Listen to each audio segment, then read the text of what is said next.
सभी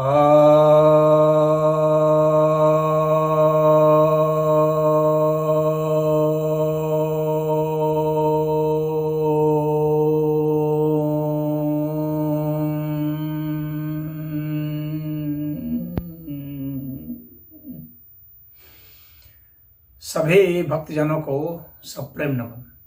भक्तों, आज आपकी एक जिज्ञासा आई है समाधि के विषय में, और यह पूछा गया है कि आशुतोष महाराज की कोई शिष्य हैं, उन्होंने समाधि ले ली है और उस पर बवाल मचा हुआ है, बहुत तर्क वितर्क हो रहे हैं। तो आस्था क्या कहता है, विज्ञान क्या कहता है, क्या यह संभव है? आशुतोष महाराज आज से 10 वर्ष पहले समाधि ले चुके थे और उनके शिष्य सब कह रहे हैं कि समाधि से उठेंगे, आज तक नहीं उठे। कुछ लोगों का कहना है कि वे मर चुके हैं, मरे हुए को फ्रीजर में रख दिया गया है और कह रहे हैं कि ये समाधि ले चुके हैं। समाधि और मृत्यु में क्या कोई अंतर है या नहीं, और क्या समाधि विज्ञान सम्मत है या नहीं, विज्ञान इसे मानता है या नहीं? काफ़ी यह बड़ा विषय है और काफ़ी जटिल विषय है, और जो साधक नहीं है उनके लिए समझना भी बहुत कठिन है। अब जो पहले थोड़ी सी उन्हीं की बात कर लेता हूँ, उसके बाद समाधि पर आएंगे। यह विषय काफ़ी बड़ा होगा और मुझे लगता है कि यह 2 भाग या 3 भाग में इसे किया जाएगा, क्योंकि आपकी भ्रांति बिल्कुल ही इसमें ख़त्म हो जाए, ऐसा मेरा उद्देश्य है, और आपको शास्त्र सम्मत जानकारी मिल जाए, ऐसा भी उद्देश्य है। क्योंकि ऐसा नहीं कि सिर्फ मैं यहाँ बोल जाऊँ और आप सुन लें।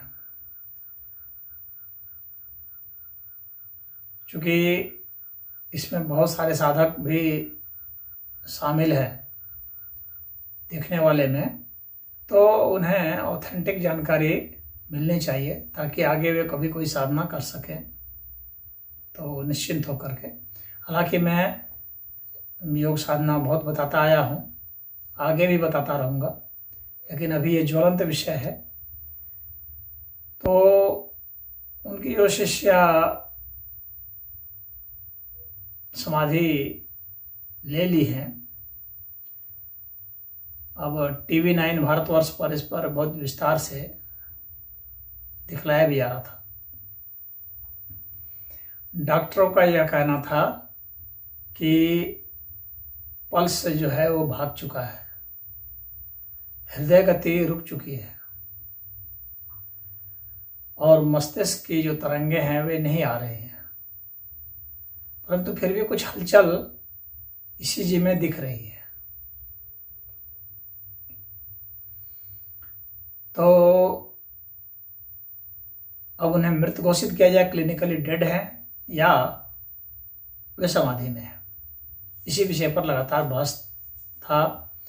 और डॉक्टरों का कहना था कि, और कुछ विज्ञान जानने वालों का, कि ऐसा जो है जब सांस थम जाती है तो व्यक्ति को मरना ही पड़ता है।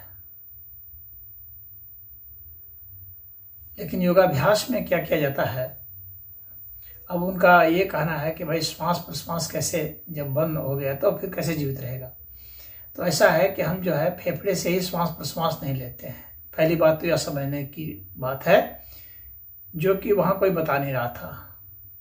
हम लोग चमड़े से भी, त्वचा से भी श्वसन क्रिया करते हैं, वो लेकिन बहुत काम चलाऊ होता है। और ऐसा तब उस श्वसन प्रक्रिया से हम तब जीवित रह सकते हैं जब हम अपने सारे शरीर के महत्वपूर्ण अंगों को करीब करीब एकदम स्पंदन, न्यूनतम स्पंदन में डाल दें।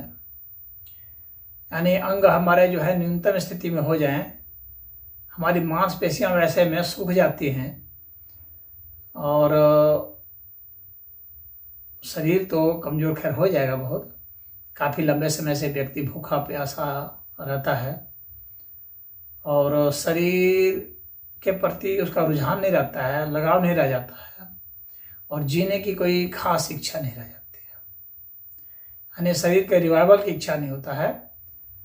तो वैसी स्थिति में अब यह जो है त्वचा के द्वारा जो श्वसन प्रक्रिया मामूली सी हो रही है, उसके जरिए वह जीवित रह सकता है।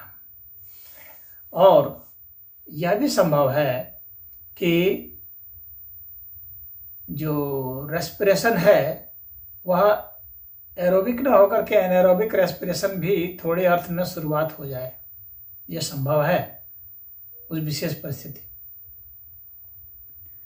अब वहाँ के डॉक्टरों का कहना था कि मस्तिष्क की तरंगें भी नहीं आ रही हैं। मस्तिष्क में 5 तरह की तरंगें हैं, alpha, beta, theta, delta, gamma. ये निकलती रहती हैं सदैव और वह जो है वह सूक्ष्म स्वरूप है हमारे मस्तिष्क का। तो अब वे जो तरंगें हैं जब नहीं आ रही हैं तो इसका मतलब है कि दिमाग जो है वो डेड हो चुका है। उसके एक बहुत बड़े लक्षण में से यह है। शरीर में हलचल हो रही है तो यह भी हो सकता है कि कफ की गति हो रही हो, मरने के बाद भी कफ की कुछ गति होती है, क्योंकि देखिए हमारे सारे अंग एक साथ ही नहीं मरते हैं, धीरे धीरे मरते हैं। यह नहीं है कि एक ही साथ सारे अंग मर जाएंगे। तो शरीर में कुछ हरकतें हो सकती हैं, उन हरकतों के कारण यह नहीं कहा जा सकता है कि वो समाधि में, और यह नहीं कहा जा सकता है कि वो मृत नहीं है, वो मृत भी हो सकते हैं। अब वो मृत के पहले उनका इंटरव्यू आ रहा था जिसमें कि वो बताया जा रहा था, कुछ वो बता रही थी। तो ऐसा लोगों का आरोप है कि वो लिखी हुई स्क्रिप्ट पढ़ रही थी, इस तरह से प्रतीत हो रहा था। अब उनके शिष्यों का कहना है कि नहीं, वो समाधि में हैं और वो समाधि में इसलिए गई हैं कि आशुतोष महाराज जो 10 वर्षों से समाधि में हैं उनको वापस लिवा रहा है। तो क्या यह संभव है? तो यहाँ पर जो है यह समझने वाली बात होगी कि क्या ऐसा संभव हो सकता है? क्या व्यक्ति मरने के बाद वापस आ सकता है? मरने के बाद हम लोग के शरीर में बहुत सारे परिवर्तन हो जाते हैं और डिकम्पोजिशन शुरू हो जाता है। फिर से उसे जीवित करना आसान नहीं, असंभव तो मैं बिल्कुल नहीं कहूँगा, लेकिन आज का विज्ञान इतना भी संभव नहीं हुआ है कि वह जो डिकम्पोज्ड पार्टिकल हैं, डिकम्पोज्ड शरीर में जो सेल्स हैं, कोशिकाएं हैं, उन्हें फिर से वापस लाया जा सके। अभी तो हमारा विज्ञान इतना संभव नहीं हुआ है। नहीं, यह जो आध्यात्मिक व्यक्ति है जो समाधि अवस्था में जाकर के देह को त्याग दिया, ऐसा भी होता है कि समाधि अवस्था में जाके भी देह को त्यागा जा सकता है। तो समाधि अवस्था में जाकर के देह को त्याग दिया है तो उसके लिए भी पुनः वापस आना संभव नहीं है। हाँ, समाधि में ही है और देह का त्याग नहीं हुआ है तो वापस आना संभव है। अब वहां पर यह भी बात हो रही थी कि क्या ये हो सकता है कि व्यक्ति कोमा में चला गया हो, लेकिन जब व्यक्ति कोमा में चला जाता है तो उस वक्त भी उसकी श्वसन प्रक्रिया जारी रहती है सामान्य रूप से। लेकिन जो समाधि में चला गया है तो उसकी श्वसन प्रक्रिया नहीं रहती है। लेकिन समाधि भी कई प्रकार के होते हैं। ये यहाँ पर जो है जड़ समाधि की बात की जा रही है। अब हम समाधि को समझेंगे, उसके बाद फिर हम आते हैं और फिर देखते हैं क्या इस तरह से एक व्यक्ति जो समाधि में गया है क्या दूसरे व्यक्ति को समाधि से उठा सकता है। तो क्या प्रश्न पहले यह होना चाहिए कि क्या वह व्यक्ति खुद उठ सकता है? जो समाधि में गया है वह क्या फिर वापस आ सकता है? अपनी इच्छा से आ सकता है। तो ऐसा है कि समाधि की स्थिति में, वहां पर जड़ समाधि की स्थिति में, वहां पर कोई इच्छा नहीं रह जाती है। फिर वापस आने का क्या मतलब है? वापस आने की इच्छा का कोई मतलब ही नहीं बनता। तो फिर क्या होता है? शरीर की अपनी ही प्रक्रिया है, शरीर की अपनी उस प्रक्रिया से व्यक्ति वापस आ जाता है, अगर शरीर उस तरह से साथ दे तो। यानी शरीर का भी जिस तरह से जो चेतन सत्ता है उसका शरीर के साथ भी संबंध है, शरीर का भी चेतन सत्ता के साथ संबंध है। तो शरीर में अगर आकर्षण है, शरीर को अगर आकर्षण है चेतन सत्ता से, तो उसे खींच कर लाया जा सकता है। लेकिन अगर चेतन सत्ता को कोई आकर्षण नहीं है शरीर से, तो फिर खींच कर लाया नहीं जा सकता। तो इस बात को समझ लेना चाहिए। अगर उसका भी कोई उद्देश्य है, कोई ध्येय है, तो जाहिर सी बात है कि वह शरीर को जिंदा रखना चाहता है समाधि में जाने की पूर्व भी। और उसकी जो समाधि है वह सभी समाधि है। सभी समाधि में ही ऐसा हो सकता है, सगुण समाधि में ही ऐसा हो सकता है कि जो सगुण है, जो गुणात्मक प्रकृति है, इसके प्रति उसका कुछ लगाव है, तो वापस जो है आ सकता है। अगर निर्गुण समाधि हो गई है, निर्भय समाधि हो गई है, तो फिर ऐसा हो जाए यह कोई जरूरी नहीं है, संभव नहीं है। तो निर्बीज समाधि के साथ अगर उसको शरीर से थोड़ा भी लगाव नहीं रह गया और कोई उद्देश्य उसको प्रतीत नहीं हो रहा है, तो वह मृत्यु का वर्ण कर सकता है, वह जा सकता है। तो अब जो है हम लोग समाधि को ही समझेंगे। तो अब जो वह व्यक्ति जो स्वयं इस तरह से जा सकता है, तो वह उस व्यक्ति को वापस जरूर ला सकता है। जो व्यक्ति ठीक उसी प्रकार से ही समाधि में गया है और ठीक उसी ही इरादे से गया है, तो उसको लाया जा सकता है। यानी एक कंडीशन है, अभी एक संभावना, एक प्रोबेबिलिटी अभी है। तो ऐसा नहीं है कि उसको नहीं ला सकता है, उसको ला सकता है, लेकिन शर्त यही है कि वह व्यक्ति भी समाधि इस तरीके से ही गया हो कि उसे शरीर में आने का आकर्षण उसका बना हुआ हो, उसका वह संकल्प एक हो कि मुझे वापस आना है, ऐसा होना चाहिए। अगर ऐसा होगा तो जाहिर सी बात है कि वह निर्भय समाधि को प्राप्त नहीं हुआ है और वह वापस आ सकता है। और निर्भय समाधि को प्राप्त हो गया है तो हो सकता है कि वहाँ से वह अपना शरीर को उत्सर्ग कर दे, शरीर का समापन कर दे और मृत्यु को प्राप्त हो जाए। तो उसमें जो जितने में प्रश्न वहाँ पर पूछे जा रहे थे और जो आपने पूछा है, उन सब का जो है समाधान बहुत कुछ इसमें दे दिया हूँ। अब इसके बाद जो है हम लोग समाधि के विषय पर चर्चा करेंगे, ताकि आपको जो है किसी प्रकार का कोई इसमें कंफ्यूजन नहीं हो। कुछ लोग मरने को ही समाधि समझ लेते हैं। जड़ समाधि का मतलब क्या होता है? जड़ का मतलब होता है जो अभी सगुण में ही है, यानी पदार्थ में ही है, सगुण में ही जिसकी चेतना भी रमी हुई है और समाधि में है, तो उसको जड़ समाधि कहते हैं। अब हम लोग पहले समाधि को ही समझेंगे कि समाधि क्या है। समाधि जो है उसके बहुत सारे अर्थ होते हैं। तो अब एक समाधि जैसे है, जो समान उसका अर्थ है, वह जो है शम और धी से बना हुआ है। सम अर्थात समान रूप से, धी अर्थात प्रज्ञा, विवेक।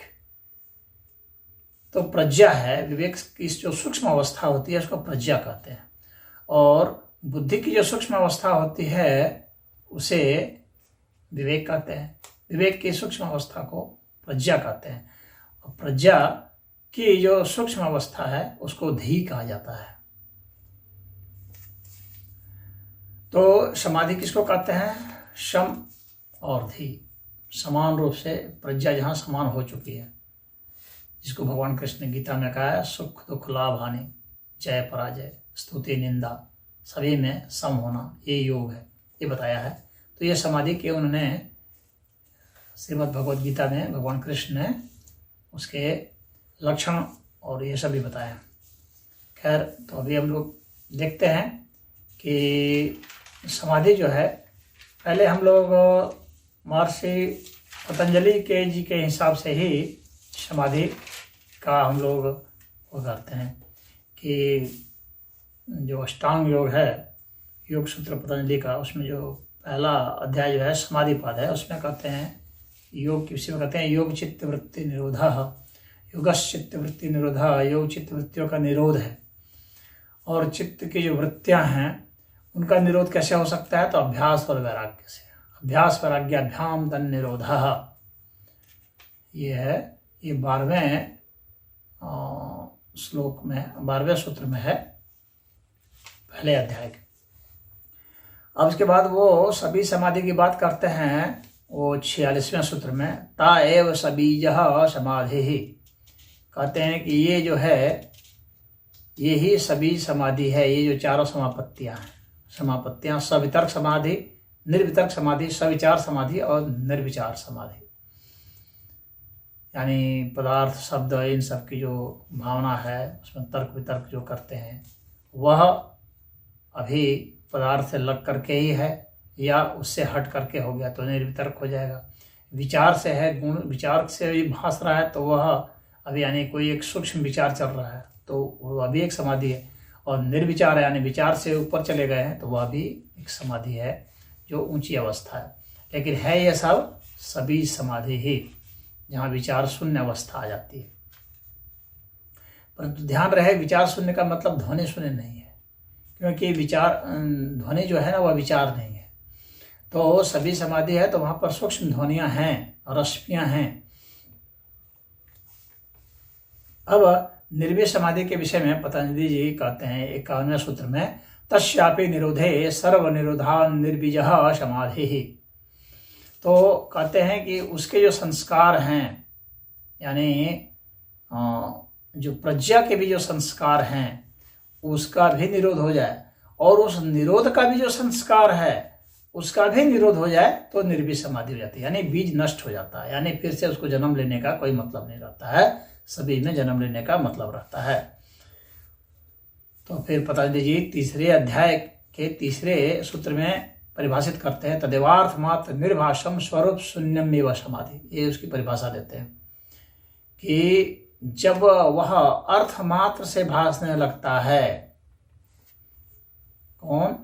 ध्यान में चित्त जो है अर्थ मात्र से भासता है, अर्थ मात्र से, और वैसा नहीं कि वो कोई वस्तु मात्र से नहीं, अर्थ मात्र से भासता है। और स्वरूप उसका स्वरूप कैसा हो जाता है? शून्य जैसा, शून्य नहीं, शून्य जैसा, यानी अर्थ मात्र तो वहां रहता ही रहता है, तो उसको समाधि कहा जाता है। सर्वथा शून्य अवस्था नहीं होती है, अर्थ मात्र वहां पर उपलब्ध होता है, तो यह समाधि होती है। और इस समाधि से की जो पराकाष्ठा होती है वह कैवल्य हो जाती है। तो जिसको पतंजलि जी चौथे अध्याय के 34वें सूत्र में कहते हैं, पुरुषार्थ शून्यानाम गुणानाम प्रति प्रस्वः कैवल्यम स्वरूप प्रतिष्ठा व चित्ती शक्ति रीति। अर्थात पुरुषार्थ के शून्य हुए गुणों का, पुरुषार्थ जो है धर्म अर्थ काम मोक्ष, पुरुष का अर्थ, तो पुरुष का जो अर्थ है गुणों के मामले में, यानी जो जीवात्मा है वह गुणों के माध्यम से और कुछ वहाँ संसार में कुछ करना चाहता है, वो सब नहीं रह जाता है, तो गुणों से शून्य हो जाता है, तो वह अपने कारण में लीन हो जाता है। इसी को कैवल्य कहते हैं। वह अपने स्वरूप में प्रतिष्ठित हो जाता है, और चित्त की जो है वह शक्ति का भी अपने स्वरूप में प्रतिष्ठित हो जाना भी, यह भी कैवल्य का रहता है। ये महर्षि पतंजलि जी योग के विषय में कहते हैं। अब योग के विषय में हम लोग देखेंगे कि हमारा जो वेद है वो क्या कहता है। वेद में जो है अथर्ववेद में अष्ट योग है शब्द का प्रयोग किया गया है। ये अष्टांग योग के ही अर्थ में फिर जाकर के वेद का व्यास हो जाता है। ऋग्वेद में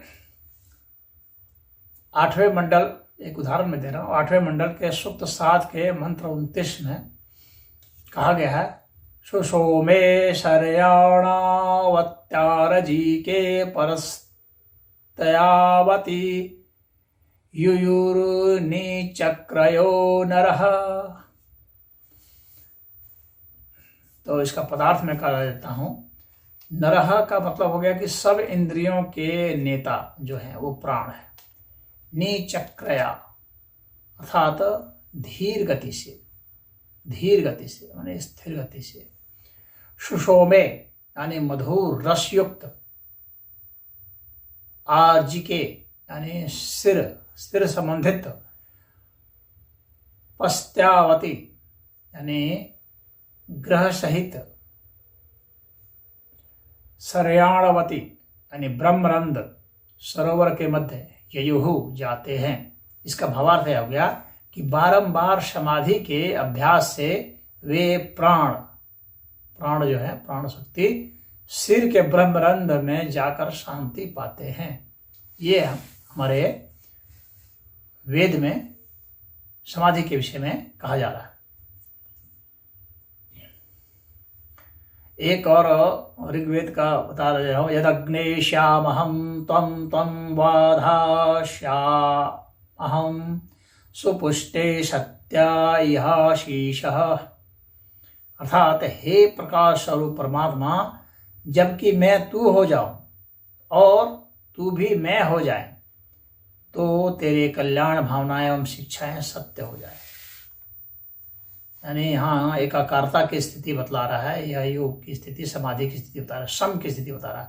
आत्मा और परमात्मा के सम की स्थिति यहाँ बतला रहा है। यह भी ऋग्वेद में बता रहा है।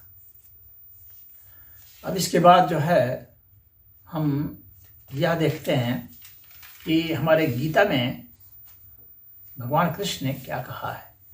योग के विषय में भगवान कृष्ण क्या कह रहे हैं, क्योंकि वे परमाणु। हम लोग को शास्त्र के अनुसार ही समाधि को समझना है, और शास्त्र के अनुसार से ही कोई समाधि में जाने की कोशिश करेगा, अन्यथा वह जो है फिर जो है शास्त्र विरुद्ध हो जाने के कारण वह पाखंड माना जाएगा।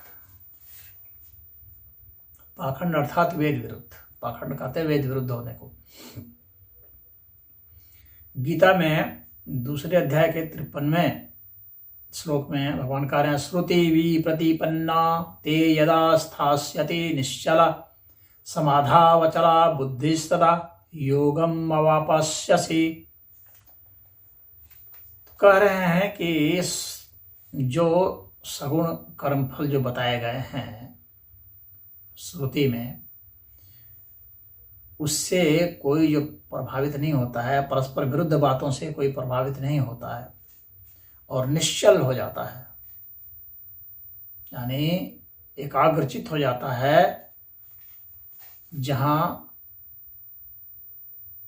चल नहीं है, निश्चल, उसमें जाकर के स्थापित हो जाना। और समाधा वचला बुद्धिस्तदा, जहां बुद्धि जो है समाधि में अचल हो जाती है, यानी बुद्धि सूक्ष्म होते हुए समाधि हो जाती है। समाधि मतलब बुद्धि सूक्ष्म होते होते धीमे हो जाती है। बुद्धि से विवेक, और फिर विवेक से प्रज्ञा, और प्रज्ञा से फिर धी। तो ये बुद्धि जो है, बुद्धि सूक्ष्म होते होते धीमे हो जाती है। कैसे धी? सम की धी। तो बुद्धि इस तरह से जब हो जाती है तो वहां क्या होता है? योगम अवापस्यसि, योग की प्राप्ति होती है, भगवान ये कहते हैं। तो योग के लिए भगवान ने क्या कहा है? बुद्धि को किस तरह से कहा है? धी की स्थिति में और अचल हो जाना, वहां पर चलायमान नहीं रहना, गति नहीं रहना, गति का वहां सर्वथा अभाव हो जाना। एक तरह से गति का अभाव हो जाना का मतलब कि पदार्थ से ऊपर की अवस्था, क्योंकि पदार्थ गति जहां होगी वहां पदार्थ होगा। तो गति से ऊपर की अवस्था चेतना की है, तो वहां गति नहीं है, यानी पदार्थ वहां पर नहीं है। पदार्थ से ऊपर की अवस्था चेतना है, जहां पर गति नहीं होती। इसलिए यहाँ पर चल का बहुत महत्व है। यहाँ पर निश्चला कहा गया है, और फिर अचला कहा गया।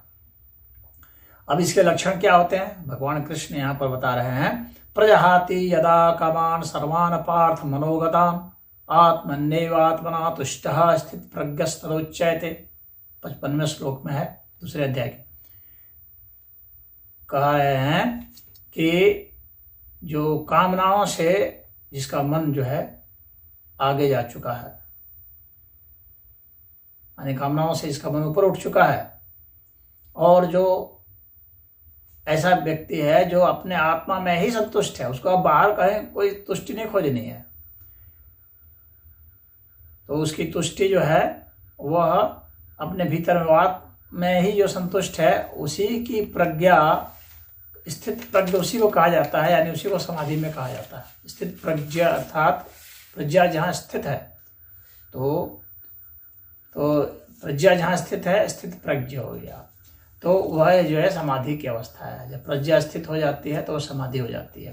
तो वह भगवान कह रहे हैं कि वैसे ही व्यक्ति जो है प्रज्ञा में है, स्थित है, जो आत्मा में ही संतुष्ट है, और उसके बाहर के कोई संतुष्टि दुनिया में और कुछ वो नहीं खोज रहा है। तो बाहर जाहिर सी बात है कि दुनिया के प्रति उसका कोई राग नहीं रहेगा, कोई वैराग नहीं रहेगा, उस तो उपराम हो गया उससे, दुनिया से न मोह न द्रोह, कुछ भी नहीं रहा। फिर 56वें श्लोक में दूसरे ही अध्याय के भगवान कहते हैं, दुखेषु अनिर्विघ्न मनः सुखेषु विगत स्पृहा वीतराग भय क्रोधः स्थितधि मुनि उच्यते। कहते हैं जो दुख में जो है वह जो है उद्विग्न नहीं होता है, यानी परेशान नहीं होता है दुख में, और सुख में भी वह निष्प्रह रहता है, यानी उसे कुछ बहुत उत्साह नहीं हो जाता है उसके कारण, सुख के कारण। और वीतराग भय क्रोध, यानी राग से वह ऊपर उठ जाता है, वीत हो जाता है, और भय क्रोध इनसे भी वह वीत हो जाता है, इनसे भी ऊपर उठ जाता है। भय क्रोध से ऊपर उठ जाता है वह व्यक्ति, राग से, भय से, क्रोध से ऊपर उठ गया वह व्यक्ति, सुख और दुख से भी ऊपर उठ गया एक तरह से। फिर क्या कहते हैं, स्थित धी मुनि उच्यते। ऐसे व्यक्ति जिसकी प्रज्ञा जो है इस तरह से, इसकी जी का धी जो है प्रज्ञा से भी सूक्ष्म, यानी इसका धी जो है वह स्थित हो गया, तो ऐसे व्यक्ति को ही मुनि कहा जाता है। यानी यह जो है समाधि की अवस्था हो गई, स्थित धी यानी समाधि, तो इसको मुनि कहा जाता है। ये भगवान कृष्ण कह रहे हैं 56वें श्लोक में। फिर 57वें श्लोक में क्या कहा गया है, ये सब लक्षण बताए जा रहे हैं समाधि में जाने वालों के। ये नहीं कहा जा रहा है कि वो मर गया मर गया की वहाँ बात नहीं है, या कुछ जड़ होने की बात नहीं है। आप यहाँ देख रहे होंगे, यहाँ जड़ की बात नहीं है, यानी जीवित होते हुए व्यक्ति वह इस तरह का व्यवहार कर रहा है। यह सर्वत्र न भी स्नेह तत्त प्राप्त शुभाशुभम न अभिनंदती न द्वेष्टि तस्य प्रज्ञा प्रतिष्ठिता। कहते हैं कि वह जो है सर्वत्र जो है वह किसी भी प्रकार के लगाव से, स्नेह से वो मुक्त हो जाता है, और शुभ अशुभ किसी भी प्रकार से उसको जो भी प्राप्त होता है उससे भी वह उपराम हो जाता है। यानी शुभ अशुभ दोनों ही प्रकार के कर्मों से वह प्रभावित नहीं होता, ना वह निंदा से प्रभावित होता है, ना वह अभिनंदन से प्रभावित होता है, ना वह किसी से द्वेष करता है। ऐसे की ही जो प्रज्ञा है वह प्रतिष्ठित मानी जाती है। यह तो गीता के संदर्भ में हो गया। तो चूँकि वीडियो पे ज़्यादा बड़ा ना हो जाए तो अगला भाग हम लोग चलेंगे। अब तो गीता के उसके बाद फिर मैं आपको अन्य जो हमारे शास्त्र हैं उसमें समाधि को क्या कहा गया है वह बतलाऊंगा। तो इसका दूसरा भाग आप देखिएगा, उसमें आपको अन्य चीज़ का पता चलेगा। हरि ओम।